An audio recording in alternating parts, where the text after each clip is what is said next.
ఏ భక్తులను ఎందుకు ప్రసరింప చేయాలనుకుంటాడో, ఏ భక్తుడు భగవంతుడు నన్ను చూస్తున్నాడా అని ఎదురు చూస్తూ ఉంటాడు, అలాంటి భక్తుల కోసం భగవంతుడికి ఇంకా తేజస్సు, ఓజస్సు, శక్తి కలగాలి.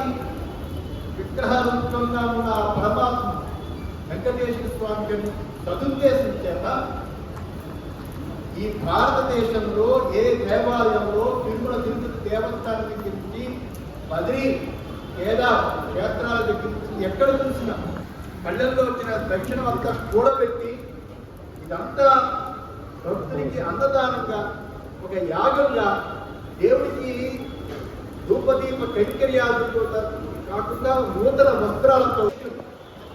ఆ అగ్నిహోత్రుడు అలా భగభగ మండుతున్నాడు అంటే మహావిష్ణువు యొక్క చక్రంలో ఉన్న ఆ యొక్క అగ్ని కణాలు ఎలాగైతే దుక్కుతూ ఉంటాయో ఆ చక్రంలో, అటువంటి విష్ణు అంటేనే యజ్ఞం. యజ్ఞంతో ఈరోజు పూర్తయింది. అటువంటి గొప్ప క్షేత్రము చందానగర్ వెంకటేశ్వర స్వామి సన్నిధానం ఇది విశాఖ శ్రీ శారదాపీఠ బాధితులలో నడుస్తుంది. నాకు ఎన్నో దేవాలయాలు 52 పైన దేవాలయాలు ఉన్నా ఈ దేవాలయం చూస్తే మాకు ఒక గర్వం. హిమాలయాల్లో 18 సంవత్సరాలు శ్రీకే సన్నిధిలో గంగమ్మ ఒడితో చాతుర్మాసం చేసిన మేము ఈ సంవత్సరం ఇక్కడ చాలా మనస్ఫూర్తిగా ప్రశాంతంగా చేస్తున్నామంటే ఇక్కడ ఉన్న ఆ దైవిక బలము, రెండు ఇక్కడ ఉన్న కమిటీ వాళ్ళు భక్తుల యొక్క సేవ కోసం ఉన్నట్టుగా ఉంటారు తప్ప ఎటువంటి పెద్దలు కానీ ఎటువంటి వాళ్ళకి అహంకారం కానీ ఇటువంటి ఏదో మా గొప్పతనం చూపించాలని కానీ ఎటువంటి ఇది లేకుండా భక్తుడికి భగవంతుడికి సంబంధించి ఒక కమిటీ వాళ్ళంత సేవకులుగా ఉండి వాళ్ళు ఇక్కడ నడిపించడము ఇవన్నీ చూసి ఈరోజు నాకు ఎందుకు చాలా ఈ యజ్ఞము నటించి జరుగుతున్నది ఆర్థిక అధిష్టానము చాలా ఆనందం వేసి నేను మాట్లాడాలనిపించి మీతో మాట్లాడుతున్నాను. ఇలాంటి క్షేత్రము, ఇలాంటి దేవాలయము ఈ హైదరాబాద్లో కాదు ఎక్కడ ఇలాంటి అక్షకులతో ఉన్న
స్వామి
श्रीरामभरगान्वजत्वरभिन्दं कारकम् सद्गद्धं कपिलाज्जनं कपटकं सौरेशकागरजमेराजोगराधीरमाम् राजन्यार्गवन्तवोर्गवरो दम्पत्योस्तरकालभोगमतुलं लक्ष्मीकरं मङ्गलम् मन्दारं मददादरं मदकरं मन्दानिवं माधवं मन्धेरं मणिभोजनं मलैलं माधुर्यदौ यत्रिको माणिक्यं मकरद्वयं मलकरं मन्दाकिनीं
मनुष्य स्थावरात्मके